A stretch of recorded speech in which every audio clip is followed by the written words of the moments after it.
And this is why I tell everybody who asks, the intercooler is the most significant mod you can do to the Focus ST. Forget about the downpipe, don't worry about an intake, get an intercooler, and maybe a PowerMax turbo.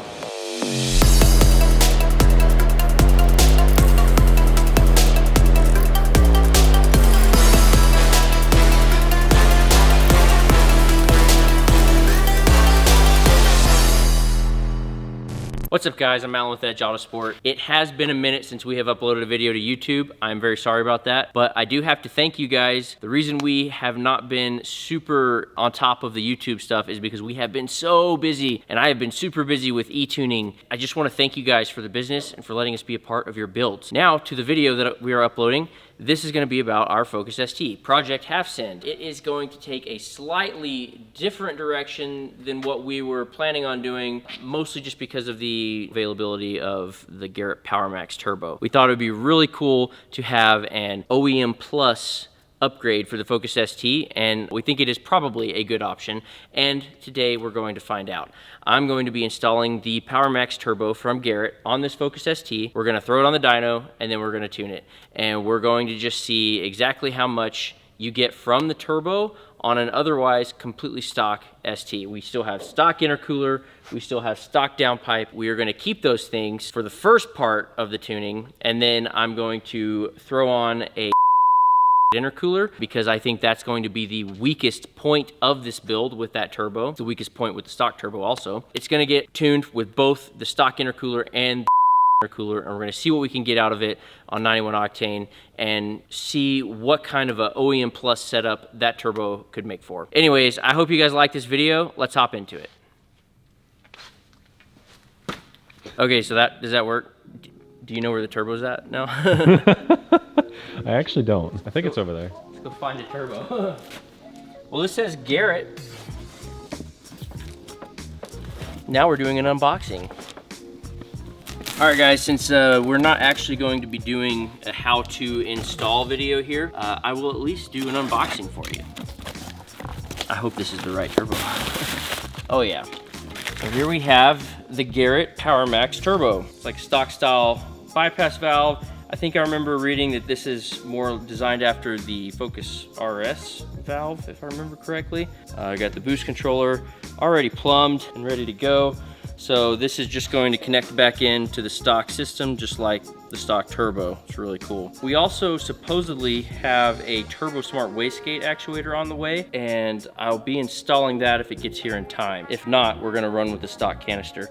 I have e-tuned a car with this turbo. With the stock canister, it did have a massive boost spike and kind of a wonky boost curve. It's really hard to get it dialed in and get a nice smooth power band. The Turbo Smart Actuator really helped control boost better with this turbo. Some other quick little things about the turbo. It is just slightly bigger than stock, and it uses the Garrett Gen 2 GTX style compressor wheel, which you can't see because of this little snout thing. It's basically, in my opinion, the turbo that the car should have come with from the factory. Anyways, let's start tearing this thing apart, and then we can get this thing on and get to tuning it.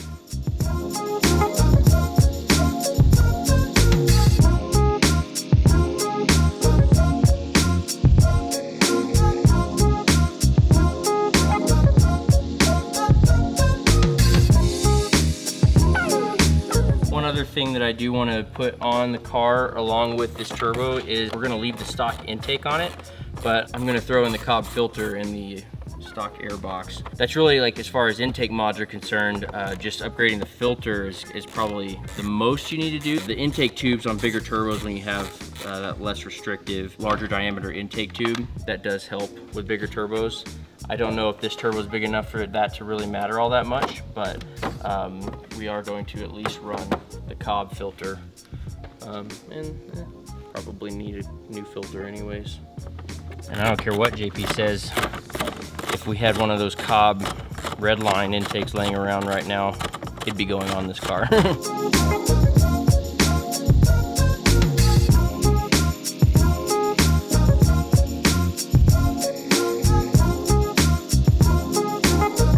This is the like the crankcase pressure sensor thing. Be careful when removing these. They break all the time. I get that code from people all the time after they've installed the intake on the 2015 Plus STs. So just be careful when removing this. You should just be able to pinch these tabs together and then these spread apart and then push it off. It is a common issue to break those.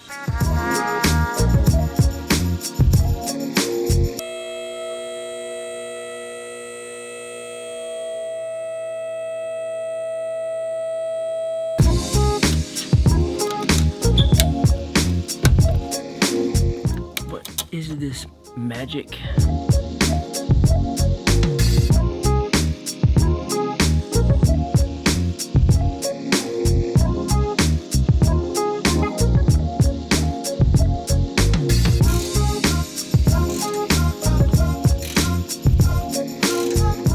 Just a little rusty.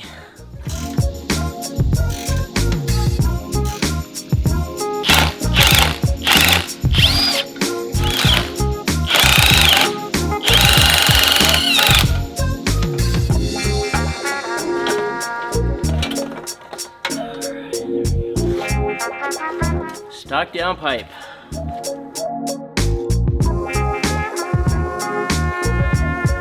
And now we can see the turbo. Just a little guy. Why? It's so close. You could be so nice to me right now. Oh, that's where it's gonna stay. Cool. Oh. And now we have liberated the stock KO3 from its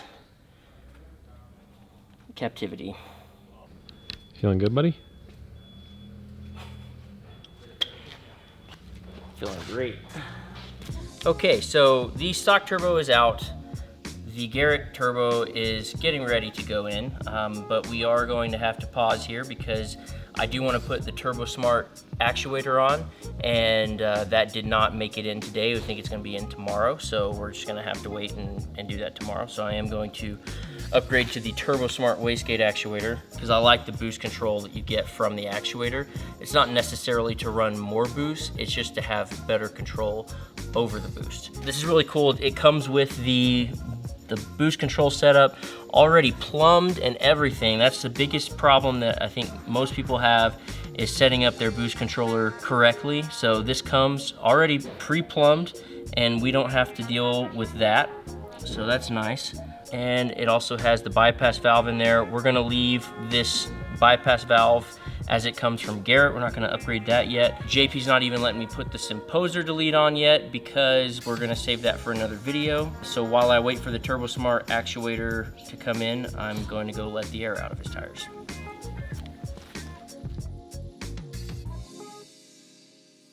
Okay guys, so we're back from a short break, but we had to wait on a V-band clamp because the one that we pulled off was pretty well mangled. And then we also had to wait on this little Banjo fitting for the Turbo Smart actuator because the one for the RS, this actuator is for the Focus RS because it has the same kind of fitting as the RS down here, but it comes with a straight fitting right here, and that interfered with our ability to put the intake tube on.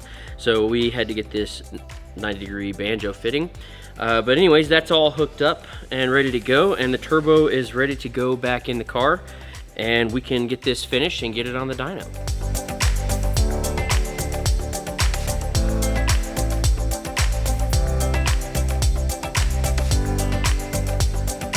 I think we can put this in the car now. That is, if we can get it up in there. It did not come out easily. Make sure our gasket's still up there. It is.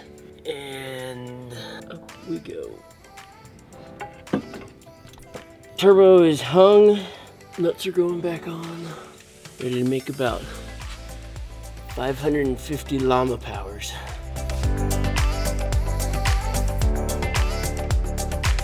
Okay, so we got the oil and coolant lines are all connected and tight. We got the boost control all set back up, which is pretty easy with this turbo because it's already hooked up when it gets to you. Now, I think it's time to put the downpipe on. I should put the V-band up there before I stab that up there. That way, ready to go. I guess it doesn't really matter because I just need to stick this in the tunnel though. Never mind, I won't do that. So we were able to fish the turbo up between the axle and the power steering rack and subframe and all that stuff. It does fit, it's kind of tight, but it works. And the downpipe, we were able to get it out through the tunnel with all the heat shielding and stuff on it, and the O2 sensor still connected. So I'm really hoping that I can just shove it back in there the way it came out. That makes this job quite a bit easier, as with the bigger ATP turbos, you got to remove a lot more stuff to get them up in there, and probably would have to disconnect the motor mount to get some play in the engine. It's been a long time since I've installed an ATP turbo on one of these, but I don't remember if you have to go through the tunnel or if you just take the motor mount off and then rock the engine to get some play to get it up in there. But anyways, it's time to stab downpipe back up through the tunnel, and with some luck it'll go in and we won't we'll be able to get this exhaust all connected.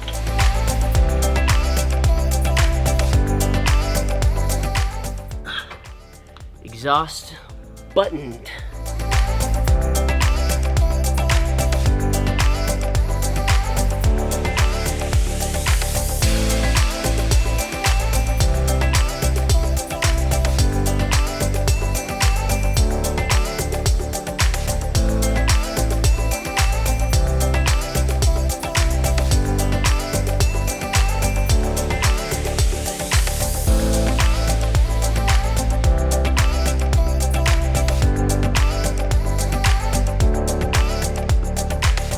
Okay, it's time to play a little catch up from the last scene. We got the turbo installed, we got the coolant all bled and system burped and all that stuff. Due to scheduling conflicts, our video guy wasn't able to be here yesterday, but I went ahead and tuned the car on 91 with the stock intercooler. Some of you might have caught that on the live Facebook video that I did on STRS Alliance. The car ended up making pretty good power. It was about 20 horsepower more than what it made on the stock setup. So some of you may know, we tuned it before completely stock, tune only. We gained about 20 horsepower with the Garrett turbo from that previous tune. And then I went ahead and put in a little ethanol in the tank, got it to about an E30 blend, and finished the tune out.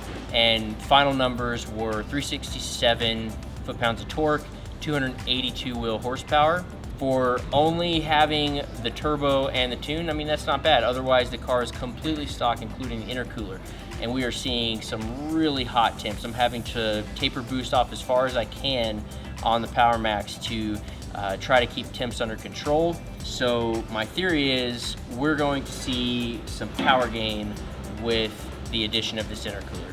And the intercooler that we are going with today is the Garrett Intercooler. This is one of my favorite options for the Focus ST, the other one being CPE. And this particular intercooler, as some of you can see or may have noticed, there's a little bit of a dent right there. This is a return that we got. It was damaged in shipping. Cosmetically, it's a little bit uglier than you would normally see from a Garrett intercooler, just because of this little dent, but it still pressure tests out fine, so it's not leaking. I'm not super concerned about there being any flow issues or anything like that. Might as well just throw it on this car, since this car is probably going to get several intercoolers. So we're going to go ahead and pull the stock intercooler off. Should be nice and easy since we've got the whole front end apart, and throw this guy on. A couple of things that I really like about the Garrett intercooler. Admittedly, it has been a long time since I've installed the CPE intercooler, but over here you can see the brackets that are part of the cast intake. It's separate hardware, if I remember correctly, on CPE.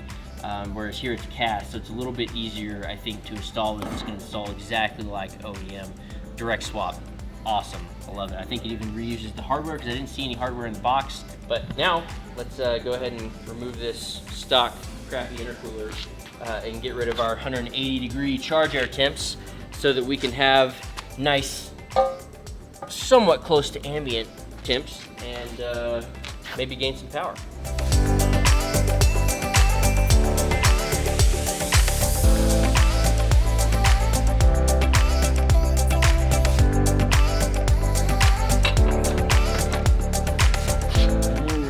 She is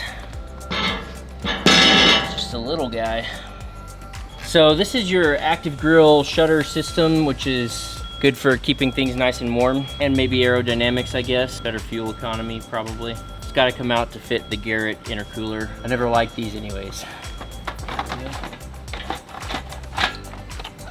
Easy peasy. All right, so now that that's out of the way, we can go ahead and throw this intercooler on. Shouldn't be too difficult. We do got to get the map sensor off and stick that on there though.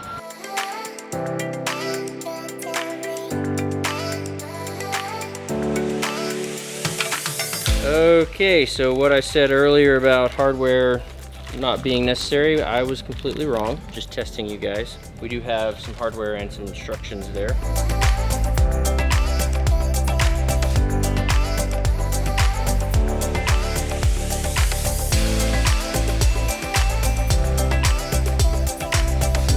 They're bolted down. Good to strap it down and make a pull, I guess. See if we gain anything over yesterday's E30 pull at 367 and 282.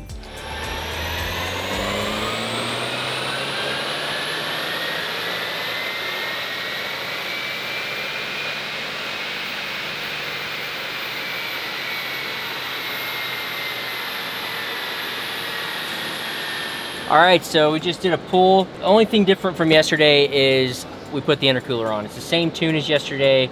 Everything's the same except for the intercooler. And as you can see from the graph on the screen right there, there are some significant gains. There's about 13 horsepower at peak and 18 foot-pounds of torque peak gains just from bolting on the intercooler, but just the whole curve just basically comes up.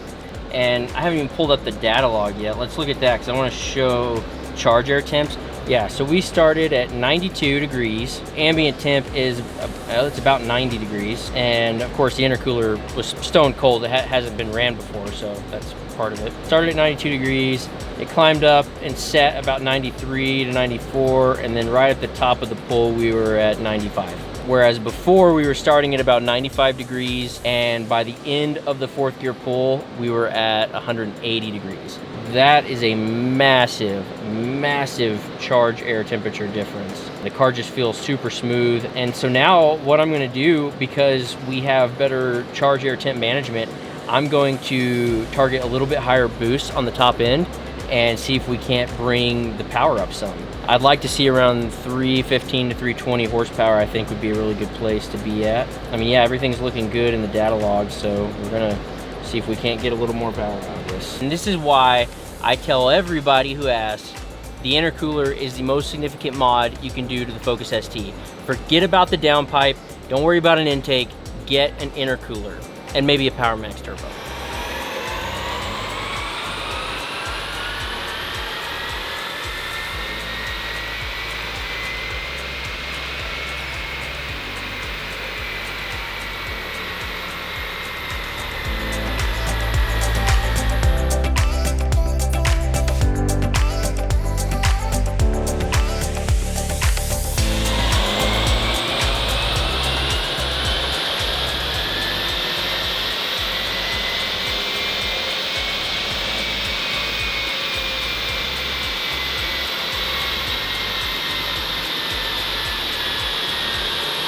Okay, so we just finished out the tune and I kind of got it to a happy place. I found as I raised boost, even on an E30 blend, I was just getting a ton of knock around 18 PSI. Part of that's gonna be coming from the fact that we're at high elevation and it just sucks up here. We are working this turbo way harder than we would at sea level at the same boost pressure. So I turned the boost back down to 16 PSI up top. So we're peaking at about 23 pounds, tapering off to 16 pounds.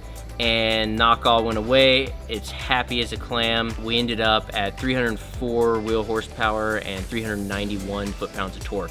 And I'm pretty happy with that given our elevation and everything. I'd say that's probably about as much as we can hope for from this turbo, given that we have, the only mod we have on this car is an intercooler.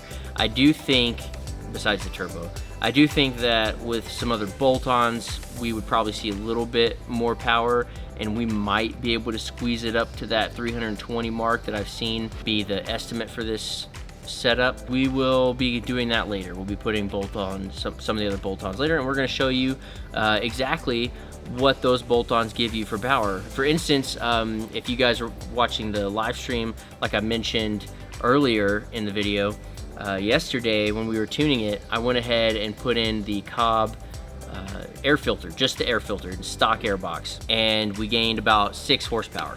So I mean, that just shows you how, like, what an air filter does. I don't know that you'd get any more from doing an intake. You might, and we will find that out later in a different video, but for now, let's go ahead and wrap this one up. Oh, and by the way, compared to yesterday without the intercooler, the final numbers from yesterday were 282, 367. So we gained about 24 foot-pounds of torque and 22 horsepower by putting on the Garrett intercooler and doing a little bit of tune work to dial things in. And yeah, this turbo with the intercooler, I mean, it makes some decent gains. Let me go ahead and save some of these graphs so that we can get them in the video for you. And then I want to sit down and kind of go over, I guess, what would be my final thoughts for this turbo. Yeah, we are done with this. So I've just been thinking and trying to kind of wrap my brain around this turbo. I do feel like it has a place.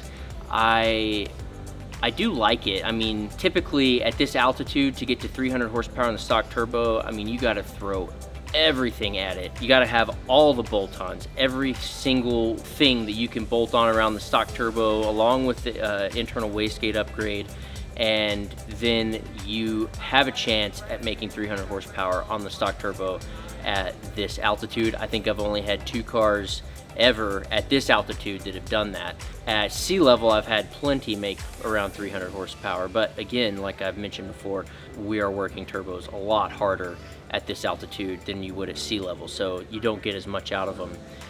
Even with dyno correction factors and all that, you just don't get as much out of them. We've got 2 mods on this car. Well, 3 if you count the air filter, the Cobb air filter. So the turbo is $1,059, and the intercooler is $607, I think. So we're looking at a little over $1,600, $1,660, whatever. I'm not good at math right now. So you're looking at about $1,600 and 2 modifications, and we're at 300 wheel horsepower on the Focus ST. Intercooler, intake, downpipe, wastegate actuator, the throttle body and intake manifold spacers. Jury's still out on how much those add. We'll bring that to you in another video. And all of that with an E30 tune. You're gonna beat a lot more money trying to push the stock turbo to 300 horsepower than you would if you just bought an intercooler and the PowerMax turbo. If you are trying to get to 300 horsepower and you don't care to go further than that, then I would ditch the stock turbo, get the PowerMax, get an intercooler, and not worry about any of the other bolt-ons, and make your 300 horsepower. In that respect, it is a great modification.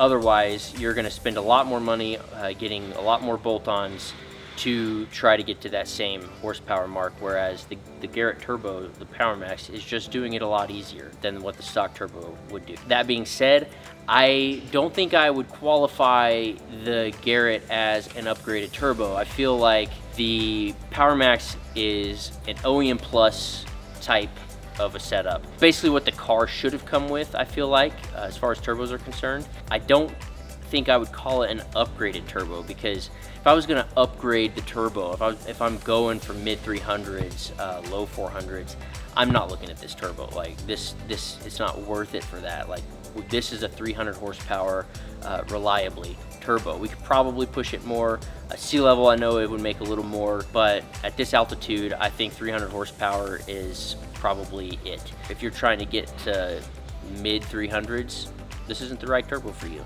And I have another video up that you can check out for, like, I think it's everything you need to know about turbos for Focus ST or something like that, where I talk about a bunch of different turbos and setups and things. And so if you're curious about getting to those higher power numbers, I suggest checking out that video. As for this video, I think that's just about wraps up my thoughts. It's OEM Plus setup, and if you are trying to get to that 300 mark and you want to do it on what would be on essentially a stock turbo, first thing you should do is get rid of the stock turbo. Get the PowerMax, get an intercooler, get an access port, come get a tune, and make 300 horsepower with very minimal mods, very minimal work. That's really all I have to say or think about on that. I think that's just about wraps up my thoughts. Anyways, if you guys have any questions, be sure and reach out to us. We'd be happy to answer your questions. You can email me, tuning@edgeautosport.com, and I'm happy to answer your questions. If you are interested in tuning, whether it be remote dyno tune, e-tune, I'd be happy to take care of you on that. I love tuning your guys' setups. You guys have been keeping me busy with eTunes, and as soon as I'm done with this, I'm gonna go back to my computer and start responding and sending out more revisions, because I got a stack of emails in there. Subscribe to our channel if you haven't already. Hope to be getting more content out to you guys faster now that things have kind of settled down here. Yeah, hope you liked the video, guys. Be sure and comment and let me know what you think and what you thought and how you feel about the Garrett PowerMax Turbo. I'm curious to see what your guys' thoughts are after you've seen the results we have here. But anyways, we'll catch you guys next time.